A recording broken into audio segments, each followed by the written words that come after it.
In this video, I will show you how to download and install Dead Space 2. First, we need to download the Steam app. Open your Google Chrome and search for store.steampowered.com.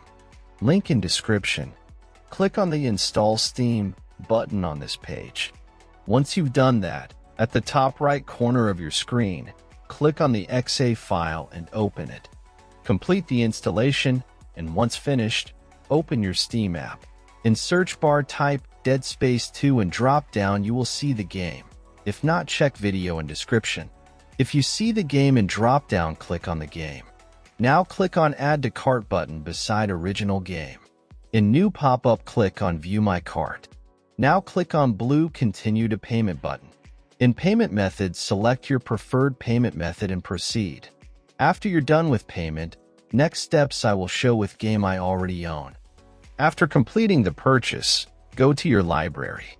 You can use the search box to find game you just bought or navigate directly to the games category. Next step I will show on game I own. First, click on the game you want to play. Now click Install. Complete installation process. When installation completed, click to play, and that's all. Thanks for watching. Subscribe and help reach 1,000 subscribers mark so I can make more tutorials.